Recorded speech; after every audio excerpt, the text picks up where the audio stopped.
Mas eu estava em um avião no leste, há alguns anos atrás, e o homem sentado do outro lado, oposto a mim, era o prefeito de Charlotte, Carolina do Norte. O nome dele era John Belk. Algum de vocês provavelmente o conheceu. E havia um homem bêbado lá, e ele levantou de sua poltrona 2 ou 3 vezes. Ele estava incomodando todo mundo com o que ele estava fazendo. Ele estava dando tapinhas na aeromoça e a beliscando quando ela passava. E todos estavam chateados com ele. E finalmente John Belk disse: "Você sabe quem é que está sentado aqui?" E o homem disse: "Não, quem?" Ele disse: "É Billy Graham, o pregador." O homem disse: "Não me diga." Ele se virou para mim e disse: "Toca aí." Ele disse: "Seus sermões realmente me ajudaram."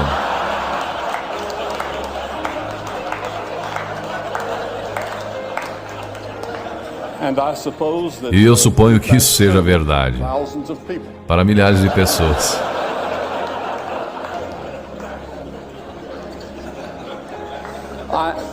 Eu sei como vocês estão vislumbrando o futuro e como ouvimos um pouco dele aqui hoje. Eu gostaria de viver nesta época e ver como seria, mas não irei, porque já tenho 80 anos, este é o meu 80º ano, e eu sei que meu tempo é curto. Eu tenho flebite em ambas as pernas no momento, e foi por isso que eu precisei de uma pequena ajuda para subir aqui, porque eu tenho o mal de Parkinson adicionado a isso e alguns outros problemas que eu não falarei sobre isso. Mas esta não é a primeira vez que tivemos uma revolução tecnológica.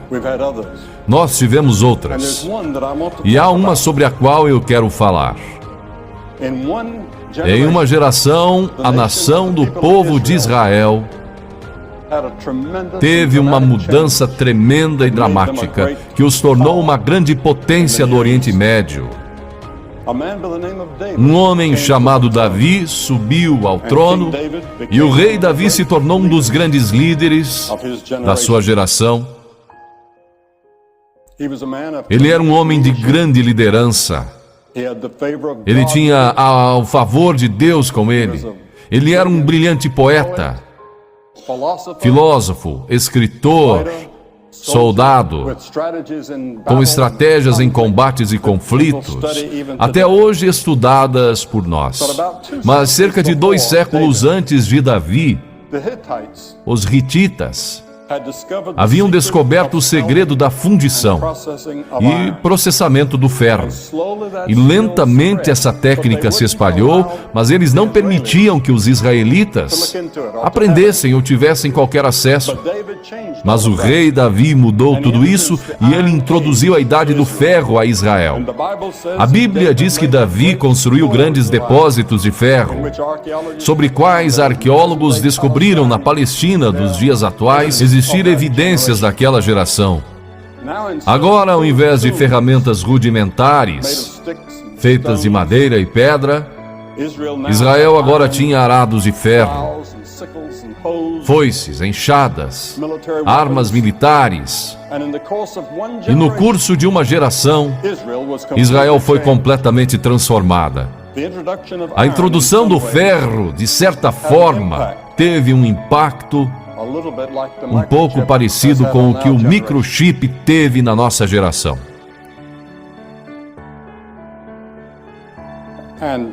E Davi descobriu que havia muitos problemas que a tecnologia não podia resolver, ainda havia muitos problemas sem solução, e eles ainda estão conosco e vocês ainda não os solucionaram, e eu não ouvi ninguém aqui falar sobre isso. Como solucionamos esses 3 problemas que eu gostaria de mencionar? O primeiro que Davi viu era o mal do ser humano. De onde ele vem? Como resolvemos isso? Inúmeras vezes no livro de Salmos, que Gladstone diz ser o maior livro do mundo, Davi descreve o mal da raça humana, e ainda assim ele diz: Ele restaura minha alma. Você já pensou que contradição os seres humanos são? Por um lado, podemos penetrar fundo nos segredos do universo e dramaticamente alargar as fronteiras da tecnologia, como essa conferência demonstra claramente. Nós já vimos o fundo do oceano 3 milhas abaixo, ou galáxias a milhares de bilhões de anos-luz no futuro. Mas, por outro lado, algo está errado. Nossos navios de guerra, nossos soldados, estão numa fronteira agora, quase prestes a entrar em guerra com o Iraque. Agora, o que causa isso? Porque temos essas guerras a cada geração e em toda parte do mundo, e revoluções. Não conseguimos nos dar bem com as outras pessoas. Nos achamos paralisados nas garras de hábitos autodestruidores que não podemos quebrar. Racismo, injustiça e violência assolam o mundo, trazendo uma colheita trágica de dor e morte. Mesmo os mais sofisticados entre nós parecem impotentes para quebrar esse círculo. Eu gostaria de ver a Oracle solucionar isso. Ou alguns outros gênios tecnológicos trabalharem nisso. Como mudamos o homem, de forma que ele não minta ou trapaceie e que nossos jornais não estejam cheios de histórias e fraudes nas empresas ou nos trabalhos, ou atletismo ou em qualquer outra área. A Bíblia diz que o problema está em nós, dentro de nossos corações e almas. Nosso problema é que estamos separados do nosso Criador, que chamamos de Deus, e precisamos ter nossas almas restauradas. Algo que apenas Deus pode fazer. Jesus disse: porque do coração procedem os maus pensamentos, prostituição, adultério, furtos, morte, falso testemunho, blasfêmia. O filósofo britânico Bertrand Russell não era um homem religioso, mas ele disse: é no nosso coração que o mal está. E é de nossos corações que ele deve ser arrancado. Albert Einstein, eu estava conversando com alguém quando palestrava em Princeton, e encontrei com o Sr. Einstein. Ele não tinha um diploma de doutor porque ele disse que ninguém estava qualificado para lhe dar um. Mas ele disse essa frase. Ele disse: é mais fácil desnaturar plutônio do que desnaturar o mal do espírito do homem. E eu sei que muitos de vocês pensaram sobre isso e se intrigaram com isso. Vocês viram pessoas pegarem avanços tecnológicos benéficos, como a internet, que ouvimos a respeito hoje à noite, e distorcê-los em algo corruptor. Vocês viram pessoas brilhantes criarem vírus de computador que fazem cair sistemas inteiros. O bombardeio da cidade de Oklahoma foi simples tecnologia, horrivelmente usada. O problema não é a tecnologia. O problema é a pessoa ou pessoas usando-a. O rei Davi disse que ele conhecia as profundezas de sua própria alma. Ele não poderia se libertar de problemas sociais e pecados pessoais, que incluíam assassinato e adultério. No entanto, o rei Davi buscou o perdão de Deus e disse: tu restauras minha alma. Vejam vocês, a Bíblia ensina que nós somos mais do que um corpo e uma mente. Nós somos uma alma. E existe algo dentro de nós que vai além do nosso entendimento. Essa é a parte de nós que anseia por Deus ou por algo mais do que encontramos na tecnologia. A sua alma é a sua parte que anseia por significado na vida e que busca por algo além dessa vida. E é a parte de você que realmente anseia por Deus. Eu percebo que jovens ao redor do mundo procuram por algo. Eles não sabem o que são. Eu falo em muitas universidades. E eu tenho muitos períodos de perguntas e respostas. E seja em Cambridge ou Harvard, ou Oxford. Eu falei em todas essas universidades. Eu estou indo para Harvard daqui a cerca de 2 meses, contando esse, para dar uma palestra, e me farão as mesmas perguntas que me fizeram na última vez que eu estive lá. E elas serão essas questões. De onde eu vim? Por que estou aqui? Para onde eu irei? Qual o sentido da vida? Por que eu estou aqui? Mesmo se você não tem religião, existem ocasiões quando você pensa que existe algo mais. Thomas Edison também disse: quando você vê tudo o que acontece no mundo da ciência e no funcionamento do universo, você não pode negar que existe um comandante na ponte. Eu lembro uma vez, me sentei ao lado da senhora Gorbachev num jantar na Casa Branca e fui até o embaixador Dobrynin, quem eu conheço muito bem. Eu estive na Rússia por várias vezes durante o comunismo. Eles me deram uma liberdade maravilhosa que eu não esperava. E eu conheci o Sr. Dobrynin muito bem e eu disse: eu vou me sentar ao lado da Sra. Gorbachev hoje à noite sobre o que eu devo conversar com ela. E ele me surpreendeu com a resposta. Ele disse: fale sobre religião e filosofia com ela. Isso é no que ela está realmente interessada. Eu estava um pouco surpreso, mas naquela noite foi sobre o que conversamos. E foi uma conversa estimulante. E depois ela disse: o Senhor sabe, eu sou uma ateia, mas eu sei que existe algo lá em cima maior do que nós. O segundo problema que o rei Davi percebeu que ele não podia resolver era o problema do sofrimento humano. O escritor do livro mais antigo do mundo foi Jó. E ele disse: mas o homem nasce para a tribulação como as faíscas se levantam para voar. Sim, certamente a ciência fez muito para retardar certos tipos de sofrimentos humanos, mas eu, em poucos meses, terei 80 anos de idade. Eu admito que sou grato por todos os avanços médicos que me mantiveram com saúde relativamente boa todos esses anos. Meus médicos na clínica Mayo me desencorajaram a vir nesta viagem para estar aqui. Eu não dou uma palestra há quase 4 meses. E quando você fala tanto quanto eu, de 3 a 4 vezes por dia, você fica enferrujado. É por isso que eu estou usando este palanque e usando essas notas. Toda vez que vocês me ouvem na televisão ou em algum lugar, eu estou improvisando. Eu não estou lendo, eu nunca leio um pronunciamento. Eu nunca leio um discurso, uma fala ou uma palestra. Eu falo de improviso. Mas essa noite eu tenho umas notas aqui caso eu comece a esquecer, o que acontece às vezes. E eu tenho algo onde posso olhar. Mas mesmo aqui entre nós, em muitas,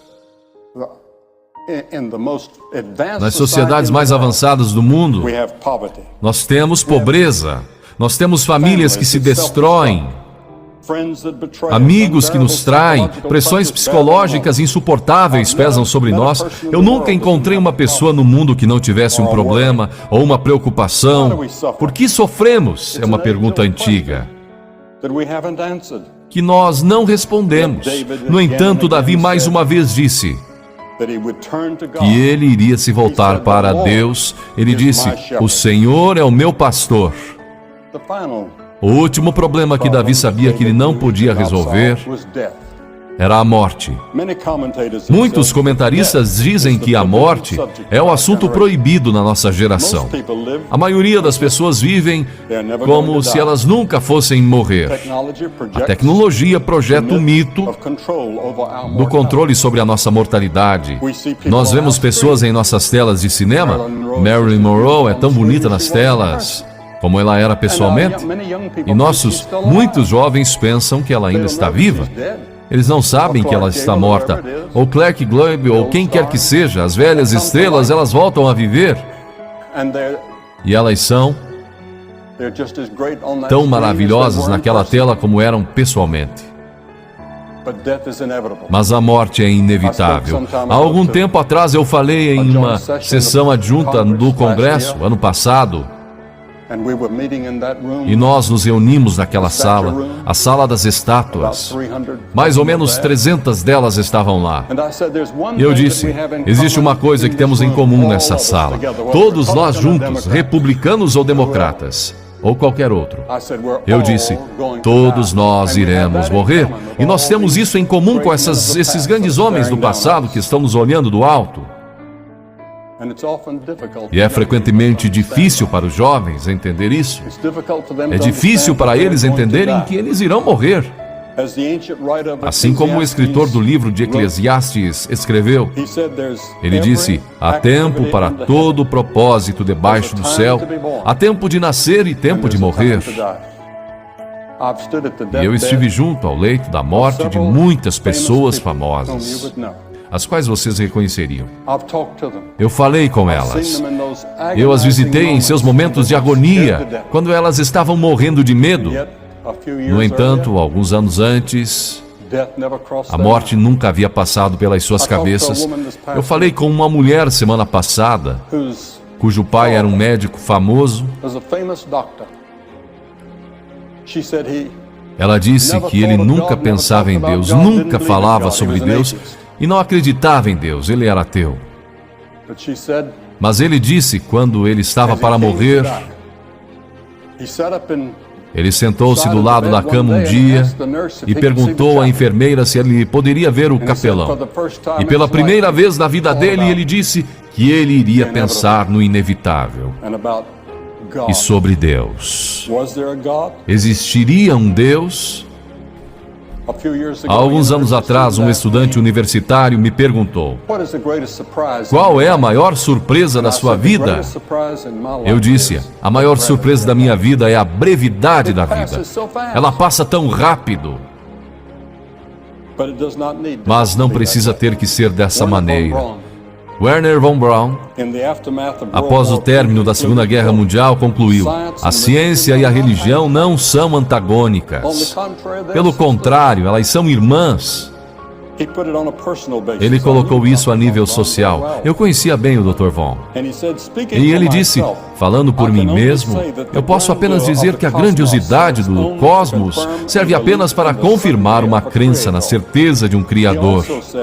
Ele também disse: em nossa busca para conhecer a Deus, eu vim a crer que a vida de Jesus Cristo deve ser o foco de nossos esforços e inspiração. A realidade dessa vida e da ressurreição dele é a esperança da humanidade. Eu falei várias vezes na Alemanha, na França e em diferentes partes do mundo. 105 países onde tive o privilégio de falar. E um dia me convidaram para visitar o chanceler Adenauer, que era visto como um fundador da Alemanha moderna desde a guerra. E ele uma vez disse para mim: jovem, ele disse, você acredita na ressurreição de Jesus Cristo? Eu disse: Senhor, eu acredito. Ele disse: eu também.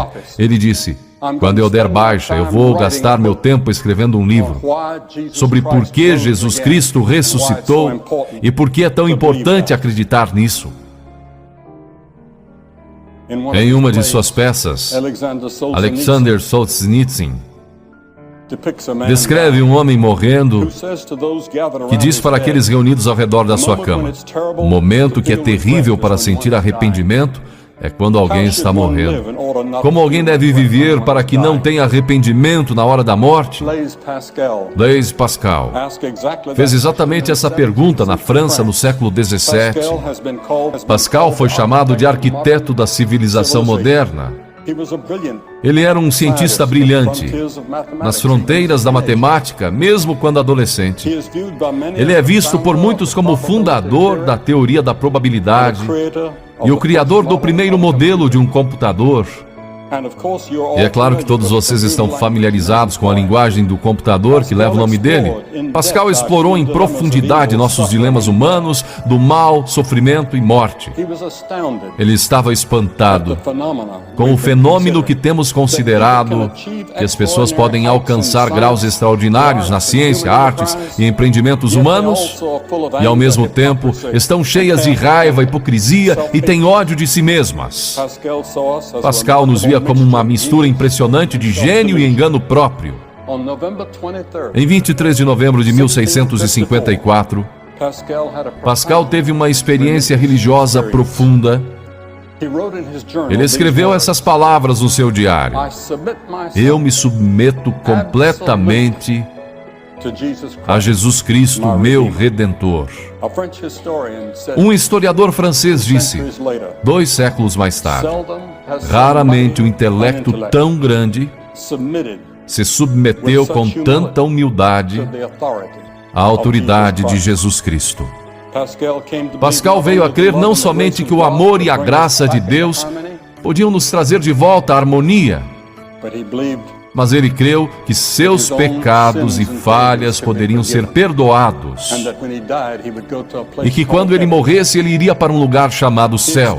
Ele experimentou isso de uma maneira que foi além da observação científica e da razão. Foi ele que criou o tão conhecido ditado: o coração tem razões que a própria razão desconhece. Igualmente bem conhecida é a aposta de Pascal. Essencialmente ele disse isso: se você aposta em Deus e se abre para o seu amor, não terá perdido nada, mesmo se estiver errado. Mas se você apostar que Deus não existe, então você pode perder tudo nesta vida e na vida por vir. Para Pascal, conhecimento científico se empalidecia diante do conhecimento de Deus. O conhecimento de Deus ia muito além que qualquer coisa que passara pela mente dele. Ele estava pronto para encontrar Deus quando ele morreu com 39 anos. O rei Davi viveu até os 70 anos, um longo tempo na sua era. Mas ele também teve que encarar a morte. E ele descreveu essas palavras: ainda que eu andasse pelo vale da sombra da morte, não temerei mal algum, porque tu estás comigo. Essa foi a resposta de Davi para os 3 dilemas: do mal, sofrimento e morte. Esta pode ser a sua também, quando você busca o Deus vivo e permite que Ele preencha a sua vida e lhe dá esperança para o futuro. Quando eu tinha 17 anos de idade, eu fui nascido e educado numa fazenda da Carolina do Norte. Eu ordenhava vacas toda manhã e tinha que ordenar as mesmas vacas todas as noites quando eu chegava da escola. E havia 20 delas que eu tinha, pelas quais eu era responsável. E eu trabalhava na fazenda e tentava não ficar atrás dos meus estudos. Eu não tirava boas notas no colégio. Eu não as tirava na universidade. Até que algo aconteceu no meu coração. Um dia eu me encontrei cara a cara com Cristo. Ele disse: eu sou o caminho, a verdade e a vida.